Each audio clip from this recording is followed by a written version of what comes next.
करते हुए और अब बात होगी कोरोना से जुड़ी। दिल्ली के करीब फरीदाबाद में डेल्टा प्लस वेरिएंट का मामला सामने आया है। हरियाणा सरकार ने मरीज के संपर्क में आए सभी लोगों के टेस्ट करवाने के आदेश दिए हैं। यानी अब डेल्टा प्लस का खतरा दिल्ली से दूर नहीं है।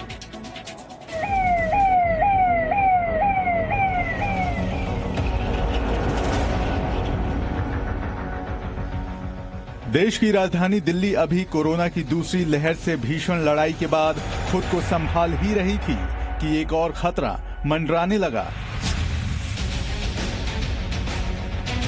कोरोना वायरस का डेल्टा वेरिएंट दिल्ली के दरवाजे तक पहुंच चुका है।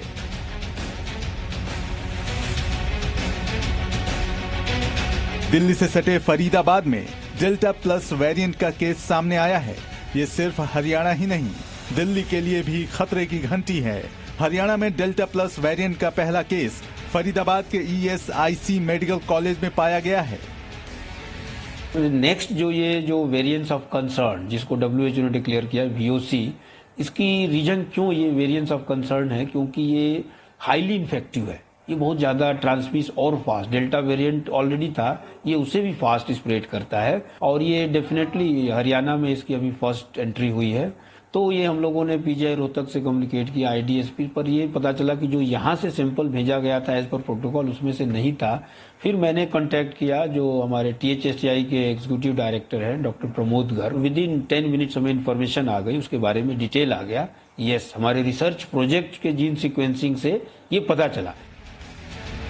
डेल्टा प्लस के मरीज की पहचान करने के बाद उसके संपर्क में आए लोगों की तलाश शुरू कर दी गई है, क्योंकि इस बात की आशंका है कि इस मरीज के करीबी लोगों में डेल्टा प्लस का संक्रमण हो सकता है। इसीलिए मरीज के संपर्क में आए सभी लोगों का टेस्ट करवाया जाएगा और सैंपल की जीनोम सीक्वेंसिंग भी करवाई जाएगी।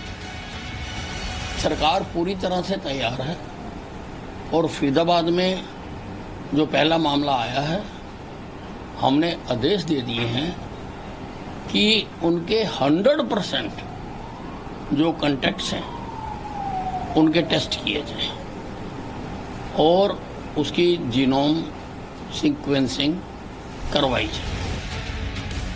हरियाणा के स्वास्थ्य मंत्री ने कहा है कि उनकी सरकार डेल्टा प्लस वेरिएंट से निपटने के लिए पूरी तरह तैयार है। उधर मध्य प्रदेश में भी डेल्टा प्लस वेरिएंट ने दस्तक दे दी है। राज्य में डेल्टा प्लस मरीजों की संख्या अब तक 8 पहुंच चुकी है।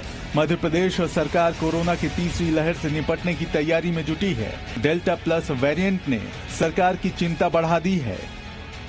देखिए, अभी हम लोग का डेल्टा वेरिएंट निकला है और जो अभी देखा गया जो नुकसानदेह सबसे ज़्यादा है वो डेल्टा प्लस है। और ये भगवान का शुक्र है भी हमारे यहाँ एक भी डेल्टा प्लस नहीं निकला है, केवल डेल्टा वेरिएंट ही निकला है। इसके संदर्भ में जो हम लोग को भोपाल से निर्देश मिले थे उस पर कार्रवाई की जा रही है। उसके कॉन्टैक्टों की सैंपलिंग ले रहे हैं, हम लोग सैंपल कलेक्ट कर रहे हैं, कॉन्टैक्ट ट्रेसिंग कर रहे हैं और साथ में अगर कोई डेल्टा प्लस निकलता है तो उसके लिए भी जैसा निर्देश मिलेंगे हम लोग उस हिसाब से कार्रवाई सुनिश्चित करेंगे। भोपाल के हमीदिया अस्पताल में डेल्टा प्लस वेरिएंट के सैंपल्स की जांच जल्द ही शुरू हो जाएगी, जिसकी रिपोर्ट 5 दिन के अंदर मिल जाएगी। इस बीच ग्वालियर में डेल्टा वेरिएंट के 30 से ज्यादा मामले सामने आए हैं। हालांकि डेल्टा प्लस का कोई केस अब तक नहीं मिला है। Bureau report, Zee media. देश में डेल्टा प्लस वेरिएंट की लहर आक्रामक ना सही, लेकिन लोगों की चिंता को तो जरूर बढ़ा रही है। डेल्टा प्लस के मामले भले ही 50 के आसपास हों, लेकिन लोगों को इस बात का डर लग रहा है कि कहीं ये तीसरी लहर की शुरुआत तो नहीं, क्योंकि दूसरी लहर में देश का जो हाल हुआ था उसे देखते हुए तीसरी लहर को लेकर तैयारी बेहद गंभीरता से चल रही है।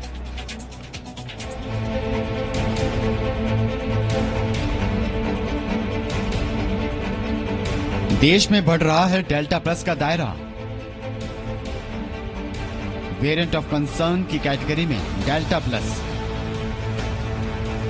दुनिया के 85 देशों में फैला डेल्टा वेरिएंट। क्या डेल्टा प्लस लाएगा तीसरी लहर? देश में डेल्टा प्लस के मामले धीरे धीरे ही सही मगर अलग अलग राज्यों में बढ़ रहे हैं। देश कोरोना की दूसरी लहर के कहर से हाल ही में बाहर आया है और अब डेल्टा प्लस के बढ़ते मामले तीसरी लहर की आशंकाओं को हवा दे रहे हैं। अब तक देश में इसके करीब 50 मामले सामने आ चुके हैं। केंद्र की ओर से 8 राज्यों को इसे रोकने के लिए जरूरी कदम उठाने के निर्देश जारी कर दिए गए हैं, लेकिन डेल्टा प्लस के मामले फिलहाल बढ़ रहे हैं। इसे लेकर कई मामलों में असमंजस की स्थिति भी बनी हुई है, क्योंकि दूसरी लहर में जिन बातों को अनदेखा कर दिया गया था, लोग तीसरी लहर में वो रिस्क नहीं लेना चाहते हैं। जहां तक इसकी तैयारियों की बात है तो केंद्र की ओर से लगातार बैठकों का दौर जारी है। देश के कई राज्यों में डेल्टा प्लस वेरिएंट के मामले सामने आने के बाद केंद्र और राज्य सरकारें सतर्क हो गई हैं। जल्द से जल्द बड़ी संख्या में लोगों को वैक्सीन का टीका लगाने की कोशिश की जा रही है। साथ ही डेल्टा प्लस वेरिएंट के प्रसार को रोकने के उपाय तेज करने और कॉन्टैक्ट ट्रेसिंग बढ़ाने को भी कहा गया है। लेकिन लोगों के मन में सबसे बड़ा सवाल यही है कि ये कितना खतरनाक है। क्या ये वेरिएंट ऑफ कंसर्न की कैटेगरी में आता है और क्या ये तीसरी लहर का कारण बनेगा? ऐसे न जाने कितने ही सवाल लोगों के मन में दिन रात आ रहे हैं, लेकिन अलग अलग विशेषज्ञों की इस पर अलग अलग राय सामने आ रही है। अब ICMR के पूर्व वैज्ञानिक रमन गंगाखेडकर ने डेल्टा प्लस पर एक चेतावनी दी है। गंगाखेडकर का मानना है कि डेल्टा वेरिएंट ऑफ कंसर्न है तो डेल्टा प्लस को भी इसी कैटेगरी में रखना चाहिए। But Delta for sure has spread a lot, and Delta is a variant of concern for sure. Since it is a variant of concern, you have to also treat Delta plus as a variant of concern. But the new mutation, how much of efficiency can we attribute to this particular?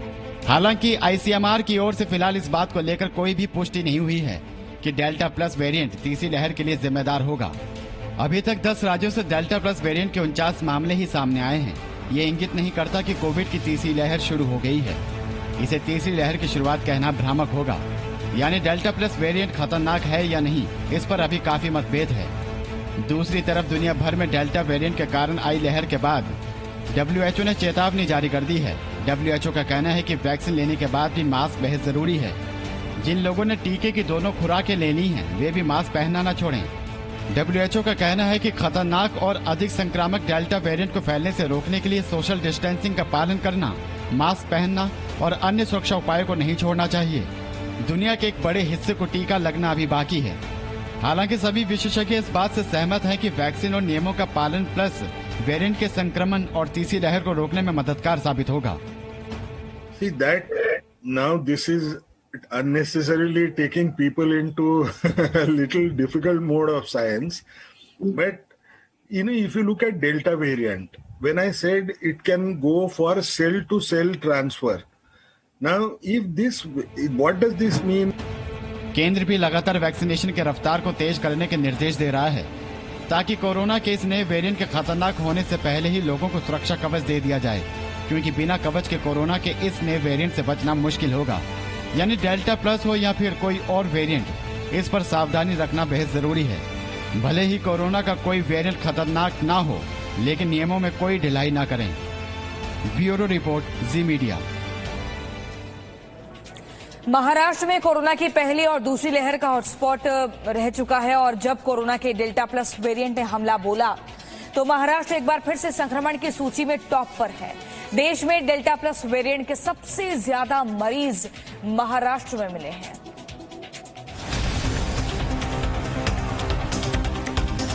Corona से सबसे ज्यादा प्रभावित महाराष्ट्र में दूसरी लहर खत्म भी नहीं हुई थी कि अब डेल्टा प्लस वेरिएंट के 21 मामले मिलने से सरकार की नींद उड़ गई है। ये वायरस डेल्टा वेरिएंट से म्यूटेट होकर डेल्टा प्लस बन गया है और ज्यादा घातक बताया जा रहा है। इस नए वेरिएंट के बारे में तब पता चला जब महाराष्ट्र के अलग अलग जिलों से 7,500 सैंपल जीनोम सीक्वेंसिंग के लिए भेजे गए। महाराष्ट्र में डेल्टा प्लस वेरिएंट के 21 केस सामने आए हैं, जिसमें रत्नागिरी से 9, जलगांव में 7, मुंबई में 2, पालघर में 1, सिंधुदुर्ग में 1 और ठाणे में 1 केस सामने आए हैं। डेल्टा प्लस वेरिएंट के बारे में और जानकारी हासिल करने के लिए महाराष्ट्र सरकार हर जिले से 100 सैंपल ले रही है, जिससे ये पता चल सके कि ये वेरिएंट तेजी से फैलता है या नहीं और इस पर वैक्सीन का असर होता है या नहीं। 15 मई पासून जवळ 15 मई तक अलग अलग स्थानों से 7,500 सैंपल लिए गए, जिनकी जीनोम सीक्वेंसिंग की गई, जिनमें डेल्टा प्लस वेरिएंट के 21 केस मिले हैं। होल जीनोमिक सीक्वेंसिंग करण्यात आलं। कोरोना के नए वेरिएंट डेल्टा प्लस से निपटने की राज्य सरकार तैयारी कर रही थी कि महाबलेश्वर की गुफा में चमगादड़ की 2 प्रजातियों में बेहद खतरनाक निपा वायरस मिलने से चिंता और बढ़ गई है। इस वायरस की भी ना तो कोई दवा है और ना ही कोई वैक्सीन। सबसे ज्यादा चिंता वाली बात यह है कि कोरोना में जहां संक्रमित मरीज के मरने का प्रतिशत महज 1 से 2 होता है, वहीं निपा वायरस में मृत्यु दर 65 से 100% तक है। पुणे में नेशनल इंस्टीट्यूट ऑफ वायरोलॉजी है। यहाँ के वैज्ञानिकों का दावा है कि उन्होंने महाबलेश्वर में जो चमगादड़ पाए उनमें निपा वायरस का अस्तित्व पाया गया।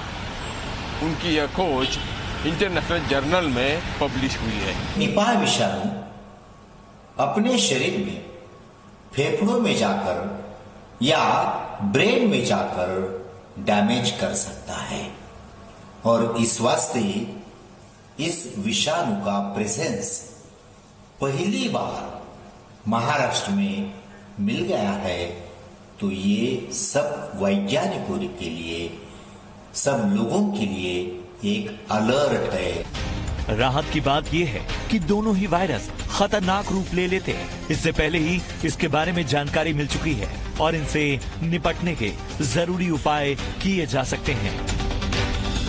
पुणे से अरुण मेहत्रे के साथ bureau report, Zee media, Mumbai. Delta plus variant ने जिन राज्यों में दस्तक दी है उनमें राजस्थान भी शामिल है। बीकानेर में एक बुजुर्ग महिला में कोरोना के इस वेरिएंट की पुष्टि हुई है। महिला की जांच रिपोर्ट जयपुर और दिल्ली भेजी गई है। कहा जा रहा है कि ये महिला कोरोना से रिकवर कर चुकी है, लेकिन अब तक उसकी रिपोर्ट नेगेटिव नहीं आई है। कोरोना के डेल्टा प्लस वेरिएंट की राजस्थान में एंट्री हो चुकी है। राजस्थान के बीकानेर की रहने वाली 65 साल की महिला में डेल्टा प्लस वेरिएंट पाया गया है। इस महिला का सैंपल जांच के लिए 31 मई को NIV पुणे भेजा गया था, जिसकी रिपोर्ट करीब 25 दिन बाद आई है। मेरे भी ध्यान में ऐसा लाया गया है कि शायद कोई पेशेंट पॉजिटिव आया है पुराने सैंपल्स में से जो दिल्ली गए थे, लेकिन इसकी पुख्ता जानकारी अभी तक कोई जयपुर से आई नहीं है। तो पुख्ता जानकारी आने के बाद ही मैं आपको एग्जैक्ट जानकारी दे पाऊंगा कि कौन सा पेशेंट था, कब आया। बुजुर्ग महिला में डेल्टा प्लस वेरिएंट की पुष्टि होने के बाद उसके परिवार के सदस्यों के सैंपल भी लिए जा रहे हैं। इसके अलावा उन सभी लोगों का टेस्ट भी करवाया जाएगा जो इस महिला के संपर्क में आए थे। खास बात यह है कि जो महिला डेल्टा प्लस वेरिएंट से संक्रमित पाई गई है वो कोरोना से रिकवर हो चुकी है, लेकिन उसकी रिपोर्ट अब तक नेगेटिव नहीं आई है। हेल्थ डिपार्टमेंट ने इस महिला की जांच रिपोर्ट दिल्ली और जयपुर भेजी है। कोरोना के डेल्टा प्लस वेरिएंट से निपटने के लिए बीकानेर प्रशासन पूरी तैयारी कर रहा है। डेल्टा वेरिएंट केस जिसको लेके अभी चल रहा है मीडिया में, ये डेल्टा प्लस वेरिएंट तो सीक्वेंसिंग में पता लगा, पर ये जो लेडी है ये लास्ट वीक ऑफ मई में ही पॉजिटिव थी। उस टाइम ही ये एसिम्टोमेटिक केस था। ये तो सीक्वेंस का नतीजा भी 1 महीने बाद आया है। तो कोई ऐसा नहीं है कि कल कोई सैंपल लिया जो आज पॉजिटिव आया, ऐसा नहीं है। ये तो उस वेव के अंदर पॉजिटिव आके नेगेटिव हो चुके हैं एसिम्टोमेटिक। केवल वो जो वायरस की सीक्वेंसिंग में पता लगा कि उनको जो वायरस था वो डेल्टा प्लस था। कोरोना के डेल्टा प्लस वेरिएंट से डरना नहीं चाहिए, लेकिन सावधान रहना बेहद जरूरी है। डेल्टा प्लस वेरिएंट अभी नया है, इसके बारे में ज्यादा जानकारी नहीं है, इसलिए सतर्कता ही बचाव है। बीकानेर से रौनक व्यास के साथ bureau report, Zee media. Presenting B News app available on Google Play and App Store. Download it now.